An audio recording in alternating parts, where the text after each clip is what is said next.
ചെറിയ കാരണങ്ങൾ കിട്ടിയാൽ മതി. അതോടുകൂടി തന്നെ അവരോട് വിരോധം വരും.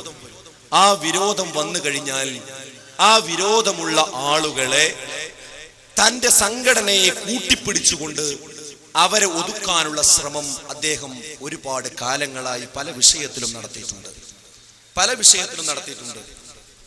അത് ഇൻഷാ അല്ലാഹ് ഓരോരുത്തർക്കും നടപടി എടുക്കുന്ന ഒരു വിശദീകരിക്കുമ്പോൾ അങ്ങനെ മനസ്സിലാവും കേരളത്തിൽ എന്താണെന്നുള്ളത്. അപ്പൊ അദ്ദേഹത്തിന്റെ ചില താല്പര്യങ്ങൾ ആ താല്പര്യങ്ങൾ അടിച്ചേൽപ്പിക്കാൻ ഈ സംഘടനയിൽ ശ്രമിക്കുന്നു എന്നത് തന്നെയാണ് ഒരു പ്രധാനപ്പെട്ട കാരണം. അപ്പൊ അടുത്ത ചോദ്യം നിങ്ങളിൽ നിന്ന് വരുന്നത്, ഒരു വ്യക്തി വിചാരിച്ചാൽ ഇപ്പൊ ഈ സംഘടനയൊക്കെ എങ്ങനെയാവും? ഇതിന് എക്സിക്യൂട്ടീവ് ഇല്ലേ, ഇതിന് കൗൺസിൽ ഇല്ലേ, ഇതിന് ഒരുപാട് പണ്ഡിതന്മാരില്ലേ, ഇവരൊക്കെ പാടൊപ്പം ഇദ്ദേഹത്തിന്റെ പിന്നാലെ എങ്ങനെ നിന്നൊടുക്കുക? അത് ഞങ്ങൾക്ക് ഏതായാലും വിശ്വസിക്കാൻ പ്രയാസമുണ്ട് എന്നാണ് സ്വാഭാവികമായും വരിക. അവിടെ എനിക്ക് പറയാനുള്ള ഒരു മറുപടി രണ്ടാമത്തെ നമ്മുടെ സംഘടനയിലെ ഒരു പ്രശ്നമാണ്. അതെന്താണെന്നറിയോ? നമ്മുടെ ചില ആളുകളുടെ പൂർണ്ണമായി സലഫിയത്ത് ഉൾക്കൊള്ളാനുള്ള പ്രയാസമുണ്ട്. അത് നേതൃത്വത്തിൽ ഇരിക്കുന്ന പല ആളുകൾക്കുമുണ്ട്.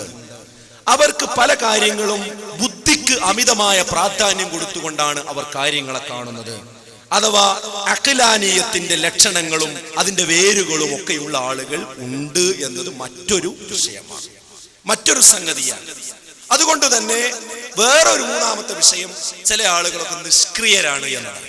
അവർക്ക് ഇതൊക്കെ നടന്നു പോയാൽ മതി, ഞങ്ങളെ വല്ലാതെ എന്ത് ചെയ്യണ്ട, മേത്തേക്ക് എടുക്കണ്ട, അതൊക്കെ നടന്നു പോയാൽ മതി എന്നുള്ള ലൈനാണ്. ഈ നിഷ്ക്രിയത്വവും അഖിലാനീയത്തിന്റെ സ്വഭാവങ്ങളുമുള്ള കുറച്ചാളുകൾ സ്വാഭാവികമായും നമ്മുടെ സംഘടനയിൽ അത് എങ്ങനെ വന്നു, എങ്ങനെയാണ് അതിന്റെ അവസ്ഥ എന്നൊന്നും വിശദീകരിക്കാൻ ടൈമിൽ എനിക്ക് ഭാവിയിൽ വേണമെങ്കിൽ വിശദീകരിക്കാം. സ്വാഭാവികമായും അബ്ദുറഹ്മാൻ സലഫി അദ്ദേഹത്തിന്റെ ചില ആളുകളോടുള്ള പ്രയാസങ്ങൾ, അവരോടുള്ള വിരോധങ്ങൾ തീർക്കുന്നതിന് വേണ്ടി ഈ അഖിലാനി സ്വഭാവമുള്ള ആളുകളെ കൂടെ നിർത്തി കൂട്ടിപ്പിടിച്ചുകൊണ്ട് ഒരു മുന്നണി ഉണ്ടാക്കി എന്നതാണ് യഥാർത്ഥത്തിൽ വസ്തുത. അപ്പൊ അദ്ദേഹത്തോട് അങ്ങേയറ്റം വിമർശനമുള്ള, എതിർപ്പുള്ള ആളുകൾ കൂടെ നിന്നൊടുക്കും. അവിടെ ഏതാ നിന്നൊടുക്കണ പോയിന്റ്? ഈ അഖിലാനി ചിന്തയാണ്, വേറൊന്നുമല്ല. അപ്പൊ നിങ്ങൾ അതിൽ വല്ലാതെ സംശയിക്കേണ്ട കാര്യമില്ല. എന്താ ഇവരൊക്കെ പോടെ അദ്ദേഹത്തിന്റെ കൂടെ നിൽക്കാൻ കാരണം? അതെന്താ കാരണം? ഈ അഖിലാനി സ്വഭാവം നമ്മുടെ ചില ആളുകൾക്കുണ്ട്. അതുണ്ട് എന്ന് ഞങ്ങൾക്ക് ബോധ്യമായ ചില ഘട്ടങ്ങളുണ്ട്. അത് നിഷേധിക്കുകയാണെങ്കിൽ ആ ഘട്ടങ്ങളൊക്കെ ഞങ്ങൾ പറയാം. അപ്പൊ പറഞ്ഞാൽ മതി, വെറുതെ ആൾക്കാരോട് ഇതൊക്കെ പാടെ പറയേണ്ട കാര്യമില്ലെന്ന്. അപ്പൊ ആ ഒരു സംഗതി ഉള്ളത് കൊണ്ട് തന്നെയാണ് അതുമ്പോ ഇവര് യോജിച്ചു എന്നുള്ളതാണ് ഒന്നാമത്തെ. അതുകൊണ്ടാണ് ഇവർക്ക് ഒരു കൂട്ടായ്മ ഈ വിഷയത്തിൽ ഉണ്ടാക്കിയെടുക്കാൻ കഴിഞ്ഞത് എന്ന്. സഹോദരങ്ങള്, അതാണ് അതിന്റെ വിഷയം. അതൊന്നും ഞാൻ സുദീർഘമായി വിശദീകരിക്കേണ്ട. കാരണം ഈ കോഴിക്കോട് ടൗണിൽ തന്നെ ജീവിക്കുന്ന അനവധി ആളുകൾക്ക് അറിയാലോ, നമ്മള് SLRCന്റെ ഡയറക്ടറായി നടക്കുന്ന KV സാക്ഷാൽ അഖിലാനിയാണ്. സലഫിയത്ത് തൊട്ട് തീണ്ടിയിട്ടില്ലാത്ത വ്യക്തിയാണെന്ന് ഞാൻ വെറുതെ പറയല്ല. മൂപ്പര് SLRCന്റെ ഈ പുസ്തകങ്ങളൊക്കെ ഒന്നും ഇങ്ങനെ പരിശോധിച്ചാൽ മതി. നല്ല താടിയൊക്കെ നന്നായി കറുപ്പിച്ച് സ്വർഗത്തിന്റെ മണം പോലും ആസ്വദിക്കുകയില്ല എന്ന് മുസ്ലിം പറഞ്ഞ ആ ഒരു സവിശേഷ ഗുണം ധൈര്യസമേതം സ്വീകരിച്ച് നല്ല ഫോട്ടോ ഒക്കെ പോസ്റ്റ് ചെയ്ത് കാന്തപുരം എങ്ങനെ വല്ല മീഡിയക്ക് മുന്നിൽ നിൽക്കണമായിരിക്കാം. മൂപ്പര് കൊടുക്കുകയാണ് ഉഷാറായിട്ട്. എന്നിട്ട് സാക്ഷാൽ ചേകന്നൂരികളെ നിർമ്മിക്കുക അല്ലേ? ഹദീസുകളെ മുഴുവൻ പുച്ഛിക്കുന്ന, പരിഹസിക്കുന്ന, സിഹ്റ്, കണ്ണേറ്, ജിന്നുബാധ, അതുപോലെ തന്നെ പിന്നെ അനവധി വിഷയങ്ങൾ എണ്ണി പറയാൻ പറ്റും. എത്ര ഉണ്ട് അങ്ങനത്തെ? ആ തരത്തിലുള്ള മടവൂരിസത്തിലേക്ക് പോകാതെ ഇടം തിരിഞ്ഞ കുറെ കൊളച്ചണ്ടികൾ, ഇതെല്ലാം കൂട്ടിയിട്ടുള്ള ഒരു സാമ്പാർ മുന്നണിയാണ് സത്യത്തിൽ ഈ പ്രസ്ഥാനത്തെ ഹൈജാക്ക് ചെയ്തത് എന്ന് ടി.കെ. അഷ്റഫ് പറഞ്ഞ വളരെ സത്യമാണ് സഹോദരങ്ങളെ. എന്നാൽ ഇവിടെ ജിന്ന് പിശാച് സിഹ്റ് വിഷയത്തിൽ, ഇസ്ലാമിൽ ജിന്ന് ബാധ, സിഹ്ർ ബാധ ഉണ്ടായാൽ അതിനുള്ള ആത്മീയ ചികിത്സാ വിഷയത്തിൽ മുജാഹിദ് പ്രസ്ഥാനത്തിന്റെ നിലപാടെന്താ? അതിന് വഴിതെറ്റിപ്പോയി ഞങ്ങളിനാണ് അനസ് മുസ്ലിയാർ ഇവിടെ വന്നപ്പോൾ തെറ്റിദ്ധരിപ്പിച്ചത്. ഈ മുസ്ലിയാരിലൊക്കെ നിറം ശരിക്കും ഈ വിഷയത്തിലും കൂടി മനസ്സിലാക്കിയാൽ അത്ഭുതപ്പെട്ടു പോകും സഹോദരങ്ങളെ. കാരണം സക്കരിയ സ്വലാഹി ഒന്നും അന്ധവിശ്വാസത്തിലേക്ക് കൊണ്ടുപോയിട്ടില്ല. സക്കരിയ സ്വലാഹി അടങ്ങുന്ന ഒരാളും ഇവിടെ ജിന്ന് പൂജയിലേക്കും ജിന്ന് ഇറക്കൽ കേന്ദ്രം, ക്ലിനിക്ക് എന്ന് പറഞ്ഞിട്ടൊന്നും കൊണ്ടുപോയിട്ടില്ല. എന്നാൽ ഷിർക്കിലേക്ക് പിശാച് മനുഷ്യനെ വഴിതെറ്റിച്ചു കൊണ്ടുപോകുന്ന ഇത്തരത്തിലുള്ള ഈ പിശാച് ബാധിച്ചുകൊണ്ടുണ്ടാകുന്ന അസുഖങ്ങൾ, അതിന് പ്രതിവിധിയായി ഇസ്ലാം നിർദ്ദേശിച്ച റുഖിയ ശറിയ ചെയ്യണമെന്ന് നമ്മൾ പറഞ്ഞിട്ടുള്ളൂ.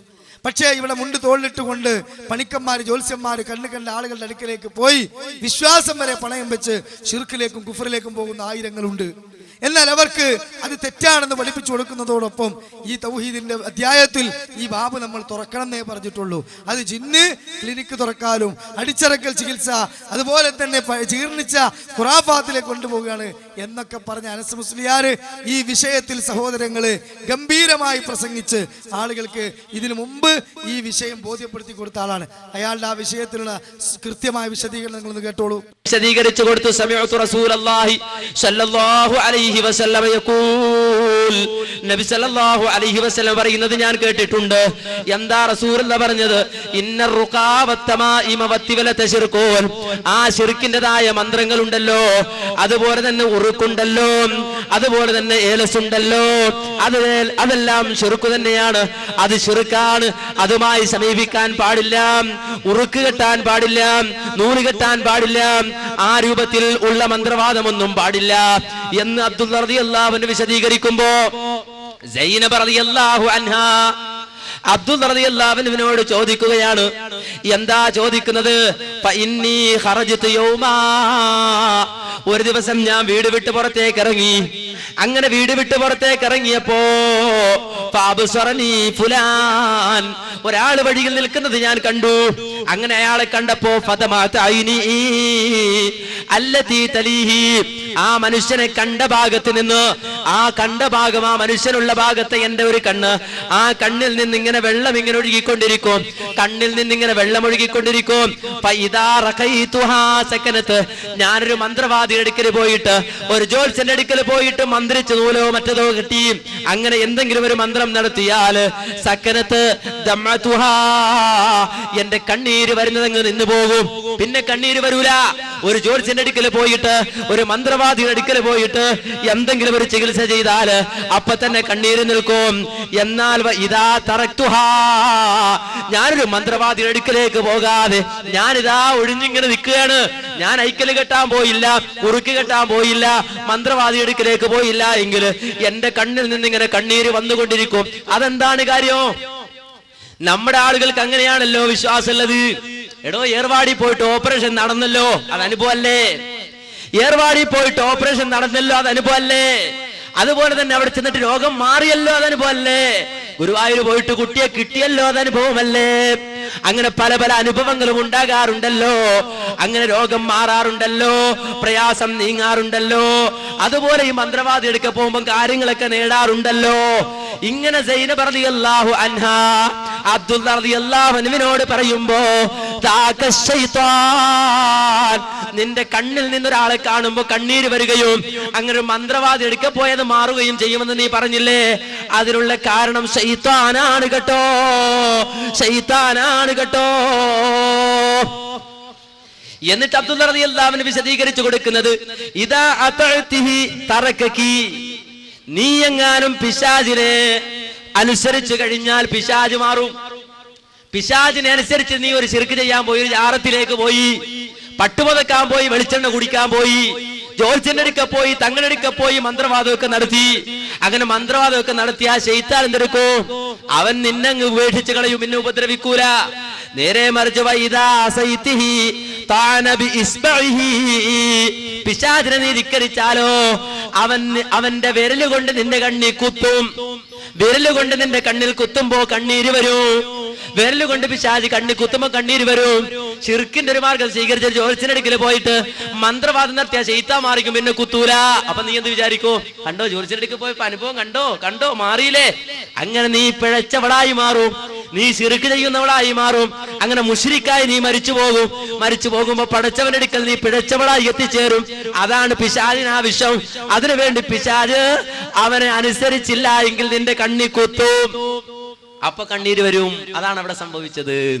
അപ്പൊ നമുക്കൊരു സംശയം ഉണ്ടാവും, അപ്പൊ ജോത്സ്യന്റെ അടുക്കൽ പോയാലേ മാറുള്ളൂ, അല്ലാതെ മാറൂലേ? മാറും. അതും റസൂലുള്ളാഹി സ്വല്ലല്ലാഹു അലൈഹി വസല്ലം പറഞ്ഞു. അല്ല, മഹാനായ അബ്ദുള്ള റളിയല്ലാഹു അൻഹു വിശദീകരിച്ചു കൊടുത്തു. വലാകിൻ, എന്നാൽ നീ ആ ജോത്സ്യന്റെ അടുക്കലേക്ക് പോകുന്നതിന് പകരം, ആ മന്ത്രവാദിയായി കിഴവിയുടെ അടുക്കലേക്ക് പോകുന്നതിന് പകരം ലൗ ഫഅൽതി കമാ ഫഅല റസൂലുള്ളാഹ്, അല്ലാഹുവിന്റെ റസൂൽ ചെയ്തതുപോലെ നിനക്ക് ചെയ്യാമായിരുന്നില്ലേ? കാന ഖൈറല്ലക്കി, അതല്ലായിരുന്നോ നിനക്ക് ഉത്തമം? അതെ, എന്താണ് പ്രവാചകൻ ചെയ്തത്? അതേ, ഒരൽപ്പം വെള്ളമെടുത്ത് നിന്റെ കണ്ണിലേക്ക് അങ്ങ് ഒഴിക്കണം. ഒഴിച്ചതിന് ശേഷം വതഖൂലീൻ, നിനക്ക് പറയാമായിരുന്നില്ലേ, അദ്ഹിബിൽ ബഅസ് റബ്ബന്നാസ് ഇശ്ഫി അന്ത ശാഫി ലാ ശിഫാ ഇല്ലാ ശിഫാഉക ശിഫാഅൻ ലാ യുഗാദിറു സഖമാ എന്ന് പ്രവാചകൻ പഠിപ്പിച്ചു തന്ന ആ മന്ത്രമുണ്ടല്ലോ, ആ പ്രാർത്ഥനയുണ്ടല്ലോ, അതങ്ങ് പറഞ്ഞിരുന്നെങ്കിൽ പിശാചിന് പിന്നെ നിന്നെ ഉപദ്രവിക്കാൻ കഴിയുമായിരുന്നില്ല. അപ്പൊ റസൂലുള്ള സ്വീകരിച്ച മാർഗം വിട്ട്, പ്രവാചകൻ പഠിപ്പിച്ച മാർഗം വിട്ട് പിശാചിന് തൃപ്തിപ്പെട്ട ആ മന്ത്രവാദിയുടെ അടുക്കിലേക്ക് നീ പോയില്ലേ? അങ്ങനെ പോയപ്പോ നിനക്ക് മാറിയതായ അനുഭവം ഉണ്ടായെങ്കിൽ തന്നെ പിശാചിനെ അനുസരിച്ചത് കൊണ്ട്, പിശാചിനെ തൃപ്തിപ്പെടുത്തിയത് കൊണ്ട് പിശാച് മാറി നിന്നതാണ് കേട്ടോ. ഇത് മുജാഹിദുകൾ ഉണ്ടാക്കിക്കൊണ്ടുവന്ന ഹദീസല്ലല്ലോ, ഇബ്നു മാജ ഉദ്ധരിച്ച ഹദീസല്ലേ, അബൂദാവൂദ് ഉദ്ധരിച്ച ഹദീസല്ലേ, അഹ്മദ് ഉദ്ധരിച്ച ഹദീസല്ലേ. ഇതിപ്പോ ഇങ്ങനെ അനസ് മുസ്ലിയാർക്ക് പറയാൻ കഴിയൂല. കാരണം എന്താ? തന്റെ വേദിക്ക് മുമ്പിൽ ഇരിക്കുന്നത് മുഴുവൻ മടപൂരികളാണ്, നവമടപൂരികളാണ്, ഇതൊക്കെ നിഷേധിക്കുന്നവരാണ്. അപ്പം മൂപ്പരെന്ത് ചെയ്തു? ഈ പറഞ്ഞതൊക്കെ മാറ്റി ഓർക്കനുസരിച്ച് ഇതൊക്കെ ഖുറാഫാത്താക്കി ചിത്രീകരിച്ചു. ഇപ്പൊ എന്തെല്ലാം പറഞ്ഞു മൂപ്പര്? ജിന്ന് ബാധിക്കും, കണ്ണേറ് ബാധിക്കും, പിശാച് കണ്ണിൽ കുത്തും, ചരട് കെട്ടിയ പിശാച് അനുസരിച്ച് മാറിപ്പോകും, ജോത്സ്യന്റെ അടുത്ത് പോയാൽ കുട്ടിനെ കിട്ടും, ഏർവാടി പോയാൽ രോഗം മാറും, അല്ലേ? ഇതൊക്കെ പച്ച ഖുറാഫാത്തല്ലേ ഈ പറഞ്ഞത്? എന്നാൽ ഈ സംഗതികളൊക്കെ പ്രമാണവിരുദ്ധമാണ്, കുഫറാണ്, ശിർക്കാണ്. അതിനപ്പുറത്ത് ഇസ്ലാം പഠിപ്പിച്ച പ്രതിവിധിയിലേക്ക് വരൂ. ഇതെന്നെ സക്കരിയ സ്വലാഹി പറഞ്ഞിട്ടുള്ളൂ. ഇതിനെതിരായിട്ട് ആരും ഇവിടെ പറഞ്ഞിട്ടില്ല. എന്താണ് ഇവിടെ വന്ന് പറഞ്ഞത്? ക്ലിപ്പിട്ട് കാണിച്ചത് എന്താ? കേട്ടോളൂ. നമ്മൾ ഒരിക്കലും അംഗീകരിക്കാത്ത ചികിത്സാ രീതി കേട്ടോളൂ.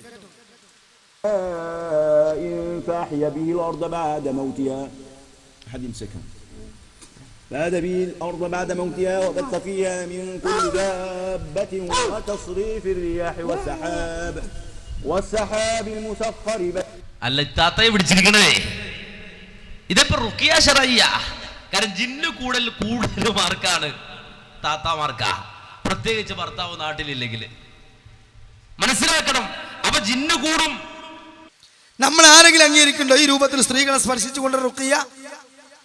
സഹോദരങ്ങളെ, ഇനി റുഖിയ ശറയ്യയുടെ നിയമമനുസരിച്ചുകൊണ്ട് തന്നെ ഒരു റാഖി ഹലാലായ രൂപത്തിൽ ഒരു മർദ്ദിതനെ സഹായിക്കുക എന്ന ഉദ്ദേശത്തിലാണെങ്കിൽ, പുരുഷനാണെങ്കിൽ റസൂലുള്ളാഹി സ്വല്ലല്ലാഹു അലൈഹി വസല്ലം പഠിപ്പിച്ചു വന്നു എന്ത്? മൂർത്താവിൽ കൈവച്ചുകൊണ്ട് വലത് ചെയ്യിൽ ഖുർആന്റെ ആയത്തുകൾ ഓതുക.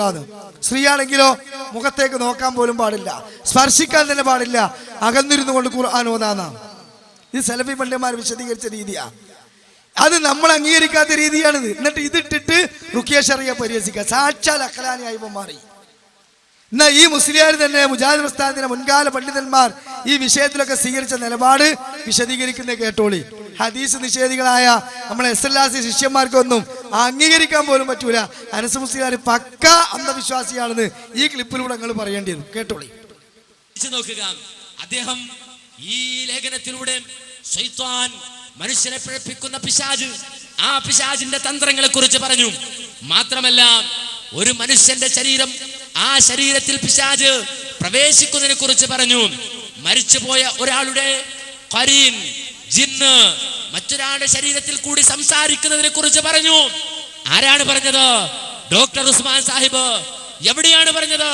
സൽസബീലിലാണ് പറഞ്ഞത്. മഹാനായ ഡോക്ടർ ഉസ്മാൻ സാഹിബ് സൽസബീലിൽ ആ ലേഖനം എഴുതി പൂർത്തിയാക്കി. ആ ലേഖനം മഹാനായ ഉമർ മൗലവി വായിച്ചു നോക്കി. ഏത് ലേഖനം?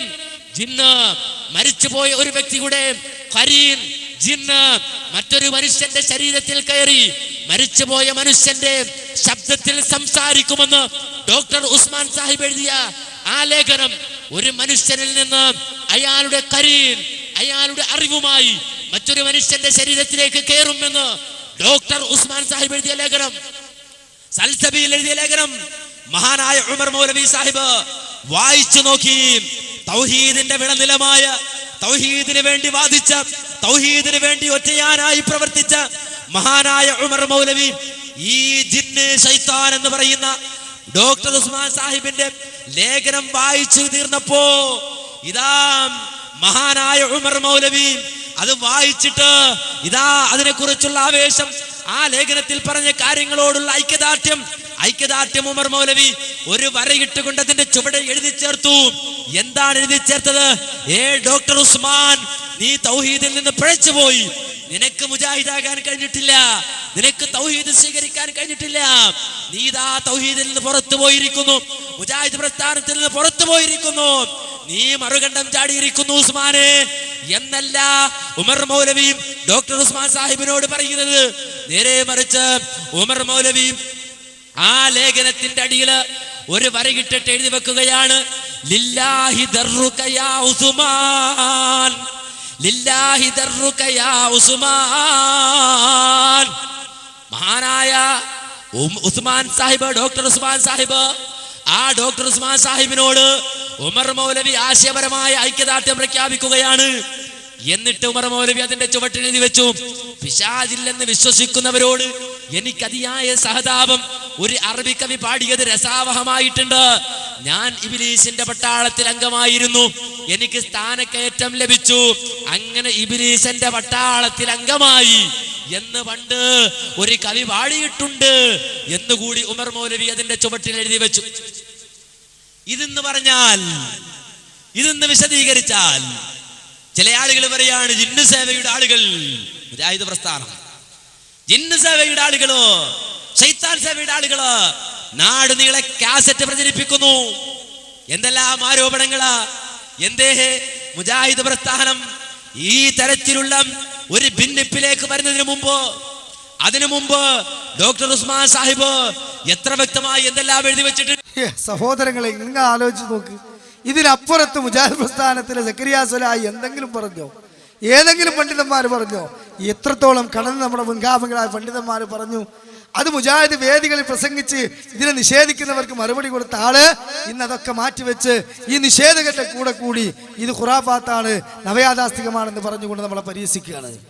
ഞാൻ അവസാനിപ്പിക്കുമ്പോൾ സഹോദരങ്ങളെ, നിങ്ങൾ മനസ്സിലാക്കേണ്ടത്, ഇവിടെ സക്കരിയ സ്വലാഹി ജിന്ന് ബാധിച്ച ഒരാളെ ഡോക്ടർ ഇഫ്തുറഹ്മാൻ എന്ന് പറയുന്ന വ്യക്തിയുടെ അരികിലേക്ക് അയച്ചു. എന്നാൽ ആ വിഷയത്തിൽ സഹോദരങ്ങളെ നിങ്ങൾ മനസ്സിലാക്കണം, ഇവിടെ കെ.എം. മൗലവിയുടെ ഫത്വ, ആ ഫത്വ അനുസരിച്ചുകൊണ്ട് അങ്ങനെ മുവഹിദായ ഒരു മനുഷ്യന്റെ അരികിലേക്ക്, സലഫിയത്ത് അനുസരിച്ച് ചികിത്സിക്കുന്ന ഒരാളുടെ അരികിലേക്ക് സഹോദരങ്ങളെ, ഇനി അത്തരത്തിലൊരു ബാധയുള്ള രോഗിയെ ഒരാൾ കൊണ്ടുപോവുകയോ അല്ലെങ്കിൽ ചികിത്സിക്കുകയോ ചെയ്താൽ അത് തെറ്റല്ല. കാരണം പുളിക്കൽ വെച്ചുകൊണ്ടുള്ള തീരുമാനത്തിൽ പോലും അബ്ദുറഹ്മാൻ സലഫിയും അനസും സക്കരിയ സ്വലാഹിയും അനീഫ് കായക്കൊടിയും ഷമീർ മദനിയും ഒക്കെ ഉള്ള ആളുകൾ ഒപ്പിട്ടെടുത്ത് പോലും പറയുന്നുണ്ട് എന്ത്? ജിന്നുബാധ മൂലം രോഗമുണ്ടാകും. ആ തരത്തിൽ ജിന്നുബാധ മൂലം രോഗമുണ്ടാകുമ്പോൾ രോഗശമനത്തിനായി ഭൗതിക ചികിത്സയോടൊപ്പം റുഖിയ ശറയ്യ ചെയ്യാവുന്നതാണ്. അത് സ്വയം നിർവഹിക്കലാണ് ഉത്തമം, മറ്റുള്ളവർക്ക് ചെയ്തു കൊടുക്കാവുന്നതുമാണ്. പിന്നെ എന്തിനാ നിങ്ങൾ അങ്ങനെ ഒപ്പിട്ട്? കെ.എം. മൗലവിയുടെ ഫത്വ എന്ന് പറയുന്ന പുസ്തകത്തിന്റെ 18ാമത്തെ പേജ് കേട്ടോളൂ. എന്താണ് ഇതിലുള്ളത്? കൃത്യമായി കൊണ്ട് കെ.എം. മൗലവി പറയുകയാണെന്ത്? എന്നാൽ ഖുർആനിലെ ആയത്തുകൾ, അള്ളാഹുവിന്റെ നാമങ്ങൾ, ഗുണങ്ങൾ, നബി സല്ലല്ലാഹു അലൈഹി വസല്ലം ലഭിച്ചിട്ടുള്ള പ്രാർത്ഥനകൾ എന്നിവ കൊണ്ട് മേൽപ്പറഞ്ഞ അവസരങ്ങളിൽ മാരണമോ പിശാച് ബാധയോ ഏറ്റിട്ടുണ്ടെന്ന് വിചാരിക്കപ്പെടുന്ന അവസരങ്ങളിൽ ചികിത്സ നടത്തുന്നത് കൊണ്ട് ദോഷമില്ല. ഏത് ചികിത്സ? ഏത്? പൈശാചിക ചികിത്സയാണോ? ഇവിടെ നിങ്ങൾ ക്ലിപ്പിട്ട് കാണിച്ച പ്രമാണവിരുദ്ധമായ ചികിത്സാ രീതിയാണോ? അല്ല. അത് കെ.എം. മൗലവി അംഗീകരിക്കുന്നില്ല, ഞങ്ങൾ അംഗീകരിക്കുന്നില്ല, ആരും അംഗീകരിക്കുന്നില്ല. എന്നാൽ ഇവിടെ മുവഹിദായ ഒരു മനുഷ്യന്റെ അരികിലേക്ക് സ്വലാഹി വിട്ടത് വലിയ പ്രശ്നമായി നിങ്ങൾ ആരോപിക്കുന്നു എങ്കിൽ എറണാകുളത്ത് നിങ്ങൾ ഈ ഇഫ്തുറഹ്മാനേക്കാൾ വിമർശിച്ച ആളാണ് ഡോക്ടർ സുബൈർ ഡോക്ടർ അരികിലേക്ക് അനസ് മുസ്ലിയാർ കൊണ്ടുപോയതും അനവധി രോഗികളെ സുബൈർ ഡോക്ടർ KNMന്റെ വലിയ വലിയ തലതൊട്ടപ്പന്മാരുടെ കുടുംബങ്ങളിലുള്ളവരെ ചികിത്സിച്ച വിവരവും സുബൈർ ഡോക്ടർ നിർബന്ധിതമായതുകൊണ്ട് മനസ്സ് തുറന്നു. സക്കരിയ സ്വലാഹി ആ ക്ലിപ്പിട്ട് കേൾപ്പിക്കുന്നു, കേട്ടോളൂ. പറഞ്ഞു, മോനെ എനിക്ക് ഇതിന്റെ ചികിത്സ അറിഞ്ഞൂടാ, സൗദി അറേബ്യയിലും മറ്റൊക്കെ ചികിത്സ ഉണ്ട്, നമ്മളവിടെ ഒരു ചികിത്സന്റെ ഖുറാഫാത്താണെന്നാ പറയുന്നത്. ഇങ്ങനെ ഒരാളുണ്ട്, നമ്മളെ KNMന്റെ ആൾ തന്നെയാണ്, അയാളുമായിട്ട് നമ്മളെ പണ്ഡിതന്മാർക്ക് ചില അഭിപ്രായ വ്യത്യാസങ്ങളുണ്ട്, നിങ്ങൾക്ക് പോയി നോക്കാവുന്നതാണ് എന്ന് ഞാൻ പറഞ്ഞു. ഈ കാര്യം ഞാൻ AP-യോട് പറഞ്ഞു. എന്നിട്ട് AP-യോട് ഞാൻ ചോദിച്ചു, അല്ല സർ, ഇങ്ങനെയുള്ളൊരു കുട്ടിയെ നൂലും മന്ത്രവും വലിച്ചെറിഞ്ഞ് തൗഹീദിലേക്ക് വന്നൊരു കുട്ടിക്ക് ഇങ്ങനത്തെ ഒരു സംഭവം ഉണ്ടായാൽ നമ്മൾ എന്തു ചെയ്യണം? ഈ കുട്ടിയെ ഞാൻ എവിടെ കയക്കും? നമ്പൂരിന്റെ അടുത്തേക്കും പണിക്കരത്തേക്കും അയക്കാൻ പറ്റുമോ? തങ്ങളടുത്തേക്കും മുസ്ലിയാരത്തേക്കും അയക്കാൻ പറ്റുമോ? നിങ്ങൾ പറഞ്ഞു തരുമോ എനിക്ക് എന്ന് പറഞ്ഞപ്പോൾ AP വരാണ്. അപ്പൊ ഇതിന്റെ ഒരാൾ തന്നെയാണില്ലേ, ഇത് ചികിത്സിക്കുന്നുണ്ടില്ലേ, അപ്പൊ എന്നെ പറ്റി കേട്ട് ശരി തന്നെയാണില്ലേ, ഇത് കാസറ്റ് ഇട്ട് കൊടുക്കണ്ടില്ലേ? അതാണോ മറുപടി? എവിടെ അയക്കുമെന്ന് പറഞ്ഞു TP-യോട് ഞാൻ ചോദിച്ചു, ഇന്ന് വരെ അതിന് മറുപടി കിട്ടിയിട്ടില്ല. എന്നിട്ട് അത് വലിയ ഇഷ്യൂ ആക്കിയിട്ട് കൊണ്ടുനടക്കാൻ ഹിഫ്ലുർ റഹ്മാന്റെ അടുത്തേക്ക് അയച്ചു. ഹിഫ്ലുർ റഹ്മാനെയും ഡോക്ടർ സുബൈറിനെയും ഒരേ രൂപത്തിലാണ് കുറ്റപത്രത്തിൽ പറഞ്ഞിട്ടുള്ളത്. ആ ഡോക്ടർ സുബൈറിന്റെ അടുത്തേക്ക് ചികിത്സിക്കാൻ വേണ്ടി ഡോക്ടർ സുബൈറിനെ കാറിൽ കൂട്ടിക്കൊണ്ടുവന്ന് തിരിച്ചു കൊണ്ടയാക്കി. അതിനെപ്പറ്റി സംസാരിച്ച ആളാ അനസ് മൗലവി. അത് സുബൈർ ഡോക്ടർ തന്നെ പറയുന്നുണ്ട്, ഒന്ന് കേൾപ്പിച്ചെടുക്കും. സക്കറിയ മൗലവിയുടെ അടുത്ത് വന്ന രോഗിയെ അദ്ദേഹം വിശുദ്ധ ഖുർആൻ പാരായണം ചെയ്ത് മന്ത്രിച്ചപ്പോൾ ആ രോഗി വയലന്റ് ആവുകയും അങ്ങനെ വയലന്റ് ആയ രോഗിയെ എങ്ങനെയാണ് കൈകാര്യം ചെയ്യേണ്ടതെന്നുള്ളതിന്റെ പരിചയക്കുറവുകൊണ്ട് അദ്ദേഹം മറ്റൊരാളുടെ അടുത്തേക്ക്, അതായത് ഖുർആൻ സുന്നത്തിന്റെ അടിസ്ഥാനത്തിൽ ചികിത്സിക്കുന്ന ഒരാളാണെന്ന് മനസ്സിലാക്കി അദ്ദേഹത്തിന് അടുത്തേക്ക് അയച്ചു എന്നുള്ളതാണ്. ഒരുപക്ഷെ അനസ് മൗലവി ചെയ്ത് അതുകൊണ്ട് അത് തന്നെ ആയിരിക്കാം. പലപ്പോഴും എൻ്റെ അടുത്ത് രോഗികൾ അയക്കുന്ന ആളുകൾക്ക് ഇത് മാനസിക രോഗമാണോ വൈശാരിക രോഗമാണോ എന്ന് തിരിച്ചറിയാൻ വേണ്ടി രണ്ടും കൂടെ പഠിച്ച ഒരാളെന്ന നിലയിൽ പലപ്പോഴും പലരും എന്നെ സമീപിച്ചിട്ടുണ്ട്. പക്ഷെ ഇവിടെ വിഷയമല്ല. സക്കറിയ മൗലവിക്കെതിരെ അനസ് മൗലവി ഉന്നയിച്ച ആരോപണം എന്തുകൊണ്ട് അദ്ദേഹം തന്റെ കാര്യത്തിൽ അത് പരിഗണിക്കുന്നില്ല എന്നുള്ളതാണ്.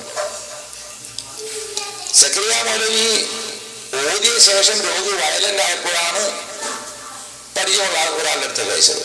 മറിച്ച് അനസ് മൗലവിന്റെ അടുത്തുള്ള രോഗി എന്ന് പറഞ്ഞാൽ ഓതിയ വയലന്റ് ആവുന്ന രോഗിയൊന്നുമല്ല. എന്നിട്ട് പോലും അത് അദ്ദേഹം പരിശോധിച്ച് നോക്കാതെ ഒന്ന് പരീക്ഷിച്ചു നോക്കാതെയാണ് എന്നെ വിളിച്ച് ഒരു പണ്ഡിതനായ അദ്ദേഹം ചികിത്സിക്കാൻ ആവശ്യപ്പെട്ടത്. പക്ഷെ ഇപ്പൊ അദ്ദേഹം പറഞ്ഞത് MBBS ഡോക്ടർ എന്ന നിലയിലാണ് എന്നെ കൺസൾട്ട് ചെയ്തതെന്നല്ല. തീർച്ചയായിട്ടും അങ്ങനെയല്ല. അദ്ദേഹത്തിന്റെ വീട്ടിൽ പോയി പൈശാചികമായ രോഗമാണ് എന്നതിന്റെ പേരിൽ ആ രീതിയിൽ ചികിത്സയ്ക്ക് വേണ്ടിയാണ് അദ്ദേഹം എന്നെ കൊണ്ടുപോയത്. ഇനി അദ്ദേഹം അത് മറന്നുപോയിട്ടോ എന്ന് എനിക്കറിഞ്ഞൂടാ. എന്നാൽ ഓർക്കാൻ വേണ്ടിയിട്ട് അതോടനുബന്ധിച്ചുള്ള ചില കാര്യങ്ങൾ പറയുകയാണ്. അദ്ദേഹം തിരിച്ച് കാറിൽ ഞങ്ങൾ പോരുമ്പോൾ അദ്ദേഹം മുൻപ് ചെയ്ത സിഹറുകളെ കുറിച്ചും സിഹർ ചെയ്ത് പ്രേമിച്ചു കിടന്ന സ്ത്രീ പുരുഷന്മാരെ അടക്കിവിട്ട കഥകളും ആലിന്റെ ലയിൽ അദ്ദേഹം സിഹർ ചെയ്ത കാര്യവും അങ്ങനെ അദ്ദേഹം സിഹർ പഠിക്കാൻ ഉദ്ദേശിച്ച പുസ്തകത്തെ കുറിച്ചും ആ പുസ്തകം അദ്ദേഹത്തിന്റെ ഒരാള്. പ്രിയപ്പെട്ട സഹോദരങ്ങളെ, സത്യത്തിൽ ഇയാള് ഖുറാഫിയായ കാലത്ത് എല്ലാ തരത്തിലുള്ള പൈശാചിക ചികിത്സയും ചെയ്തോക്കിയും പഠിച്ചോക്കിയ ആളാണ്. ഇതിനകത്ത് വന്നപ്പോ ഏതായാലും സ്വഹിയായ ചികിത്സയുള്ളൂ. ആ ചികിത്സ ഏതായാലും മൂപ്പർക്ക് ആവശ്യമില്ല. അപ്പൊ എന്നാ ഖുറാഫാത്തിക്കേറ്റ ആൾക്കാരെ കൊണ്ടുപോകാനും കഴിയില്ല. അപ്പൊ എന്നാ പിന്നെ ക്ലിപ്പിട്ടിട്ട് ആ ഖുറാഫിസത്തിലേക്ക് ആൾക്കാരെ കൊണ്ടുപോവുകയാണ്. ആ നവയാഥാസ്ഥികതയിലേക്ക്, ആ ജിന്ന് സേവയിലേക്ക് മൂപ്പര് കൊണ്ടുപോവുകയാണ്. നമ്മള് KJ അംഗീകരിച്ച KNMന്റെ മുൻഗാമികളായ പണ്ഡിതന്മാർ അംഗീകരിച്ച ലോക സലഫികൾ പ്രമാണത്തിന്റെ അടിസ്ഥാനത്തിൽ അംഗീകരിച്ച ഇസ്ലാമിൽ ആത്മീയ ചികിത്സ അവിടെ നിൽക്കുകയാണ്. ഒരു ഇഞ്ച് കൂട്ടും വേണ്ട കുറക്കും വേണ്ട. അതിനപ്പുറത്ത് ഞങ്ങൾ ചെയ്തു എന്നുള്ളത് ഖിയാമത്ത് നാൾ വരെ ഞങ്ങൾക്ക് തെളിയിക്കാനും പറ്റൂല. അതുകൊണ്ട് പ്രിയപ്പെട്ട സഹോദരങ്ങളെ, ഞാൻ അവസാനിപ്പിക്കുമ്പോൾ രണ്ട് കാര്യം കൂടെ പറഞ്ഞ് ഞാൻ അവസാനിപ്പിക്കുകയാണ്. ഒന്ന്, സക്കരിയ സ്വലാഹി ആദ്യകാലത്ത് ഈ സിഹിറിനെയും കണ്ണീറിനെയൊക്കെ നിഷേധിച്ചിരുന്ന ആളാണ്. പിന്നെ അദ്ദേഹം ചെയ്തു തൗബ ചെയ്ത് മടങ്ങിയില്ലേ എന്നാണ്. അപ്പൊ അനസ് മുസ്ലിയാര് തൗബ ചെയ്തതിനെ ന്യായീകരിക്കാൻ വേണ്ടി അദ്ദേഹം ശ്രമിച്ചു നോക്കുകയാണ്. സക്കരിയ സ്വലാഹി ആ വിഷയത്തിൽ വ്യക്തമായി പറയുന്ന നിലപാട് നിങ്ങൾ സഹോദരങ്ങള് ഒന്ന് കൃത്യമായി നിങ്ങൾ മനസ്സിലാക്കാം. നിങ്ങൾക്കത് ഞാൻ മുമ്പ് സിഹിർ ഫലിക്കുകയില്ല എന്ന് വിശ്വസിച്ച് പ്രസംഗിച്ചു ഏതോ ഒരു സ്ഥലത്ത്. ആ പ്രസംഗം ഓഡിയോ പ്രസംഗം എടുത്തിട്ട് എന്നെ സ്റ്റില്ലാക്കി നിർത്തിയിട്ട് അതിങ്ങനെ കേൾപ്പിക്കാം. പിന്നെ സിഹിർ ഫലിക്കുമെന്നാണ് ഞാൻ പിന്നീട് പഠിക്കുകയും മനസ്സിലാക്കുകയും ചെയ്തത്. അപ്പൊ ആ തെറ്റ് ഞാൻ തിരുത്തി. തെറ്റ് തിരുത്താൻ പാടുണ്ടോ? അവിടെ തന്നെ നിൽക്കണം. ഖിയാമത്ത് നാൾ വരെ ആ തെറ്റെന്ന് പറഞ്ഞുകൊടുക്കണം. എനിക്ക് കഴിയത് ഇമാം ഷാഫി റഹ്മത്തുള്ളാഹി അലൈഹിക്ക് ജദീദായ കൗലും ഖദീമായ കൗലുണ്ട്. എന്താ കാരണം? അദ്ദേഹം ആദ്യം കുറെ അഭിപ്രായങ്ങൾ പറഞ്ഞു, കിട്ടിയ തെളിവുകളുടെ അടിസ്ഥാനത്തിൽ. പിന്നീട് അത് തെറ്റാണെന്ന് മനസ്സിലായി. അപ്പൊ ആരെങ്കിലും ചോദിച്ചോ? ഇന്നിപ്പോ കൊബൂരികളും മടവൂരികളും ചോദിക്കുന്നത് പോലെ നിങ്ങൾ ആദ്യം എഴുതിയത് കണ്ടിട്ട് കുറെ ആൾ മരിച്ചു ഉണ്ടാവില്ല, ഓലോട് കഞ്ഞിപ്പോ എന്താ നിങ്ങൾ പറയാ? അങ്ങനെ പിന്നോട് ചോദിക്കണേ, നിങ്ങൾ അന്നത്തെ പ്രസംഗം കേട്ട് എല്ലാരും ഇപ്പൊ നിങ്ങൾക്ക് തിരുത്താൻ കഴിയൂല്ലോ, അവരൊക്കെ മരിച്ചു പോയില്ലേ? അങ്ങനെയാണെങ്കിൽ നമ്മളൊക്കെ ആദ്യം എത്ര ആളെ പ്രസംഗം കേട്ടത്? അവർ തിരുത്താൻ അവർക്ക് സാധിച്ചിട്ടുണ്ടോ? അവരൊരു പക്ഷേ പിന്നീട് തിരുത്തിയിട്ടുണ്ടാവും, നമുക്കറിഞ്ഞൂടല്ലോ. ഒരു കാര്യം തെറ്റാണെന്ന് ബോധ്യം വന്നാൽ അത് തിരുത്തുകയാണ് മാന്യത. പക്ഷേ മടവൂരികളെ സംബന്ധിച്ചിടത്തോളം അപ്പോ പ്രിയപ്പെട്ട സഹോദരങ്ങളെ, ഒരു കാര്യം പ്രമാണത്തിന്റെ അടിസ്ഥാനത്തിൽ തെറ്റാണെന്ന് ബോധ്യപ്പെട്ടു കഴിഞ്ഞാൽ സഹോദരങ്ങൾ എന്ത് ചെയ്യണം? അത് തിരുത്തണം. അതുപോലെ തന്നെ ആ വിഷയത്തിൽ ഇസ്ലാമിന്റെ നിലപാട് എന്താണ് എന്ന് കൃത്യമായി തെളിവിന്റെ അടിസ്ഥാനത്തിൽ കിട്ടിയാൽ കടിച്ചു തൂങ്ങി നിൽക്കാൻ പാടില്ല. അതിനിവിടെ ആർക്കും തർക്കമല്ല. സക്കരിയ സ്വലാഹി ഇവിടെ കണ്ണേറും സിഹിറും നിഷേധിക്കുമ്പോൾ യഥാർത്ഥത്തിൽ സലാം സുല്ലമി എന്ന ഹദീസ് നിഷേധിയായ ഒരു അധ്യാപകരിൽ നിന്ന് തെറ്റായ ഒരു അറിവ് അദ്ദേഹം പഠിച്ചതുകൊണ്ടാണ്. അല്ലാതെ മുജാഹിദ് പ്രസ്ഥാനത്തിന്റെ മൊത്തം നിലപാടല്ല അദ്ദേഹം നിഷേധിച്ചത്. മുജാഹിദ് പ്രസ്ഥാനത്തിന്റെ മൊത്തം നിലപാടല്ല അദ്ദേഹം തിരുത്തിയത്. അനസ് മുസ്ലിയാർ മൊത്തം നിലപാട് തിരുത്താൻ ശ്രമിച്ചതാ പ്രശ്നം. മുജാഹിദ് പ്രസ്ഥാനത്തിന്റെ ഈ വിഷയത്തിൽ ആദ്യകാലത്തെ നിലപാടെന്താ? അത് വ്യക്തമായിട്ട് മുസ്ലിയാക്കന്മാരെ നമുക്ക് പഠിപ്പിച്ചു തരുന്നുണ്ട്. മടവൂരികളിൽ നിന്ന് നിഷേധിച്ചപ്പോൾ കോടമ്പുഴ സംവാദത്തിൽ നൗഷാസ്ത്രി പറഞ്ഞൊന്ന് കേൾപ്പിച്ചു കൊടുക്കാൻ നേരത്തായ ഇത് നിങ്ങളുടെ സുല്ലമിയുടെ ബുക്ക്, നിങ്ങൾ അതൊന്നും വിട്ടു പോകൂല, നിങ്ങൾ ചോദ്യം ആവർത്തിക്കുക തന്നെ ചെയ്യും. ഈ ബുക്കിൽ പറയുന്നു കേട്ടോ, ഞാൻ വായിച്ചു തരാം. സിഹറിന് യാഥാർത്ഥ്യമുണ്ടെന്ന് പറയൽ അദൃശ്യ മാർഗത്തിലൂടെ അള്ളാഹുവിന് പുറമെ മറ്റുള്ളവരും ഉപദ്രവിക്കുമെന്ന് പറയുന്നതിൽ യാഥാർത്ഥ്യമുണ്ടെന്ന് പ്രഖ്യാപിക്കലായി തീരുന്നുണ്ട്. അങ്ങനെ വിശ്വാസത്തിൽ ശിർക്ക് സംഭവിക്കുന്നു. സിഹിർ ഫലിക്കുന്നു വിശ്വസിച്ചാൽ അത് ശിർക്കാണെന്ന് നിങ്ങളെ സുല്ലമി. എന്നാൽ ഇത് നിങ്ങളുടെ ഖുർആൻ പരിഭാഷ അമാനി മൗലവി എഴുതി, PK മൂസ മൗലവി നിങ്ങളെ ദീർഘകാലത്തെ പ്രസിഡന്റ് സെക്രട്ടറി അയാൾ എഴുതി. അതുപോലെ തന്നെ നിങ്ങളുടെ അബ്ദുസ്സലാം സുല്ലമിയുടെ പിതാവില്ലേ അലവി മൗലവി, അയാൾ എഴുതിയ പുസ്തകം ഞാൻ വായിക്കുന്നു കേട്ടോ. സിഹിറിന് യാഥാർത്ഥ്യമില്ല, ഗുണമായോ ദോഷമായോ ഉള്ള എന്തെങ്കിലും ഫലമുണ്ടാകുന്ന തരത്തിൽ ഒരു സിഹിറുമില്ല. കേവലം മനുഷ്യരെ പകിട്ടാക്കുന്ന ചില ചപ്പടി വിത്തുകൾക്ക് മാത്രമുള്ള പേരാണ് സിഹിർ എന്നിങ്ങനെ ചില അഭിപ്രായങ്ങൾ മുമ്പും ഇപ്പോഴുമുണ്ട്. മുഅ്തസില വിഭാഗക്കാരിൽ നിന്നാണ് ഇതിന്റെ ഉത്ഭവം. ഈ അഭിപ്രായം ശരിയല്ല എന്ന് കൃത്യമായി നിങ്ങൾ അമാനി മൗലവി, ഞാൻ ചോദിക്കട്ടെ, സലാം സുല്ലമിന്റെ ബുക്ക് അനുസരിച്ച് അമാനി മൗലവി മുശ്രിക്കായോ? മുശ്രിക്കിന്റെ ലിസ്റ്റ് കൂടുതൽ വരിക. നിങ്ങളെ തൗഹീദ് കൊണ്ടുള്ള പ്രശ്നം അത്. ഈ ബുക്ക് അനുസരിച്ച് അമാനി മൗലവി കാഫിർ. മറുപടി പറയാളൂ, എങ്ങനെ ഇയാൾ രക്ഷപ്പെടാൻ കഴിയുമോ? അമാനി മൗലവി കാഫിർ, മുശ്രിക്കിന്റെ ലിസ്റ്റ് മറക്കണ്ട കേട്ടോ. അമാനി മൗലവി, PK മൂസ മൗലവി, സലാം സുല്ലമിന്റെ വാപ്പാലവി മൗലവി, ഇത് പരിശോധിച്ച KM മൗലവി. മാത്രമല്ല ഭാര്യ ഭർത്താക്കന്മാർക്ക് ഇടയിൽ ഭിന്നിപ്പുണ്ടാക്കാൻ സിഹിർ കൊണ്ട് കഴിയുമെന്ന് എഴുതി വെച്ച KM മൗലവി മുശ്രിക്കാണോ? ഈ മൗലവിമാരൊക്കെ മുശ്രിക്കാണോ? അപ്പോ ഒരു വെടിക്ക് രണ്ട് പക്ഷിയാണ്. എന്താ? മുസ്ലിയാക്കന്മാർ എല്ലായിടത്തും പറയും മുജാഹിദികൾ പണ്ട് കണ്ണേർ നിഷേധിച്ചു, സിഹിർ നിഷേധിച്ചു, മന്ത്രം നിഷേധിച്ചു. എന്നാ മടവൂരികൾ നിഷേധിച്ചപ്പോൾ അവർക്ക് തെളിവായി കൊടുക്കുന്നത് എവിടുന്ന? അമാനുവലിന്റെ പുസ്തകം, KM മൗലവിന്റെ ഫത്വ. അപ്പൊ മുജാഹിദികളുടെ നിലപാട് പണ്ടേ എന്താന്നുള്ളത് ബോധ്യായി. ഈ നിലപാട് വിരുദ്ധമായി സക്കരിയ സ്വലാഹി സലാം സുല്ലമയിൽ നിന്ന് പഠിച്ചപ്പോ മുജാഹിദ് പ്രസ്ഥാന നിലപാടിലേക്ക് തിരിച്ചുപോയി.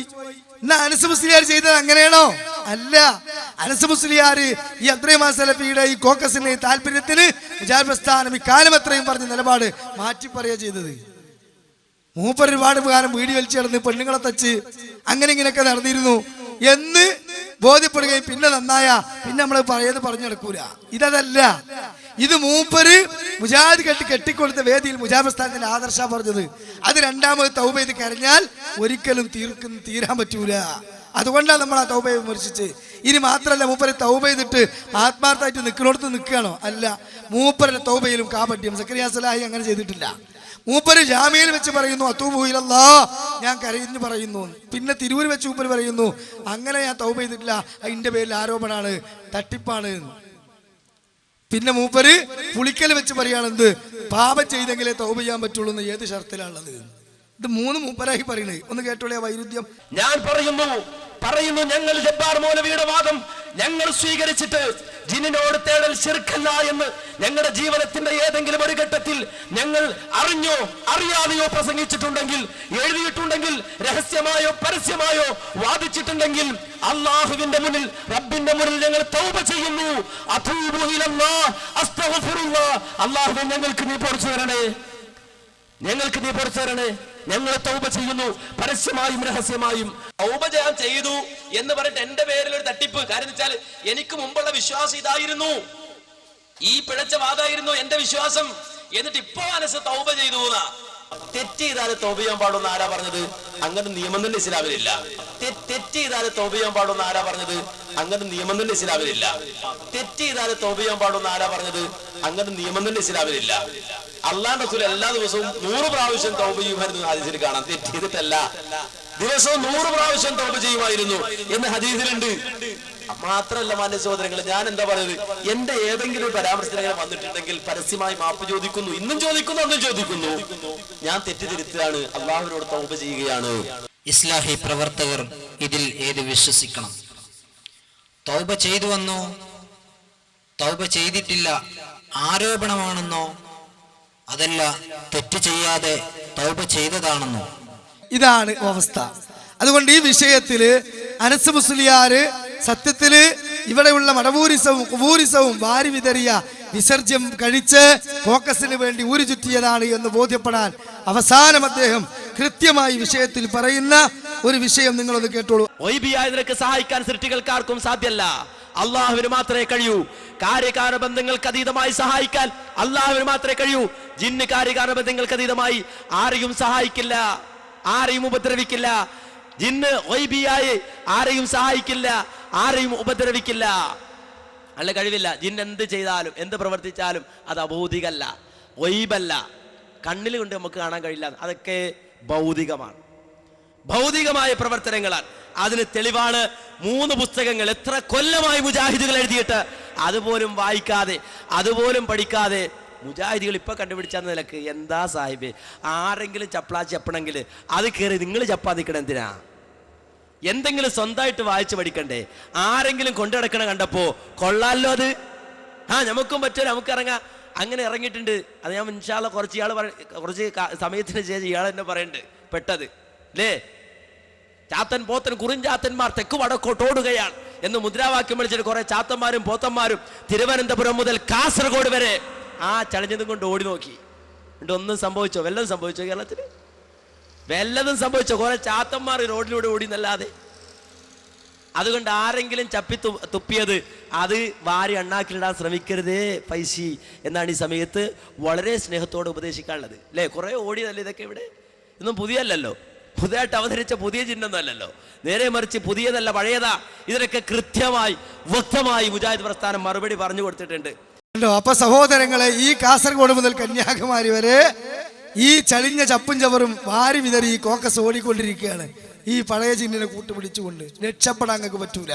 അതുകൊണ്ട് ഈ ഒരു പുതിയ നിലപാടിലേക്ക് നിങ്ങൾ മാറി ഈ ആദർശത്തെ മുഴുവനും മലീമസപ്പെടുത്തി മുവാഹിദുകൾക്ക് നേരെ ശിർക്ക് ഇവിടെ കടന്നു വന്നിരിക്കുകയാണ്. അതുകൊണ്ട് ഞങ്ങൾ വെല്ലുവിളി ആവർത്തിക്കുന്നു. അനസ് മുസ്ലിയാർ പറഞ്ഞതിനൊക്കെ മറുപടി പറഞ്ഞിട്ടുണ്ട്. ഇസ്ലാഹ് മാസികയിൽ മുഇസ്സത്തിനെ നിഷേധിച്ചു എന്നൊരു പരാമർശം അദ്ദേഹം പറഞ്ഞു. ഒരിക്കലും നിഷേധിച്ചിട്ടില്ല. അതിന്റെ വിശദീകരണം ഈ പുതിയ ഇസ്ലാഹ് മാസികയിൽ ഉണ്ട്. അത് വായിച്ചാൽ പ്രശ്നം ക്ലിയർ ആകും. ഇനി വല്ല പോയിന്റ് വിട്ടുപോയിട്ടുണ്ടെങ്കിൽ ഇൻഷാ അല്ലാഹ് അടുത്ത തവണ അനസ് മുസ്ലിയാർ വരട്ടെ, നമുക്ക് ബാക്കിയുള്ളത് തുടങ്ങാം. 4-5 ചാരൊന്ന് പൂട്ടുക. എന്നിട്ട് നമുക്ക് നിങ്ങളേറ്റ് ഇവിടെ നാദാപുരത്ത് കുട്ടികൾ വരെ ഇരുന്നിട്ട് നിങ്ങൾ അവസാനം ഒളിച്ചോടിയ ആളാണ്. നിങ്ങളെ നിലവാരം ഞങ്ങൾക്ക് അറിയാം. അതുകൊണ്ട് നിങ്ങളുടെ വെല്ലുവിളി യഥാർത്ഥത്തിൽ ഓലപ്പാമ്പ് മാത്രമാണ്, രക്ഷപ്പെടാനുള്ളതാണെന്ന് ബോധ്യപ്പെട്ടിട്ടുണ്ട്. അതുകൊണ്ട് ഈ കോക്കസിന്റെ കുതന്ത്രങ്ങളിൽപ്പെട്ട് ഈ മഹത്തായ പ്രസ്ഥാനത്തെയും ഇതിന്റെ ആദർശ വക്താക്കളെയും തെറ്റിദ്ധരിച്ചവരെ നിങ്ങൾ തെറ്റിദ്ധാരണ തിരുത്തണം. പരലോകത്തിന് വേണ്ടി, അവിടുത്തെ വിജയത്തിന് വേണ്ടി അവിടെ ആരും നമ്മെ സഹായിക്കാനുണ്ടാവില്ല. അല്ലാഹു സുബ്ഹാനഹു വ തആല നമ്മുടെ ഒത്തുകൂടൽ സ്വാലിഹായ അമലായി ഖബൂൽ ചെയ്യുമാറാകട്ടെ. റബ്ബനാ തഖബ്ബൽ മിന്നാ ഇന്നക അൻതസ് സമീഉൽ അലീം വതുബ് അലൈനാ ഇന്നക അൻതത് തവ്വാബുർ റഹീം. അല്ലാഹുമ്മ സ്വല്ലി അലാ മുഹമ്മദിൻ വഅലാ ആലി മുഹമ്മദ്. അസ്സലാമു അലൈക്കും വറഹ്മത്തുള്ളാഹി വബറകാതുഹു.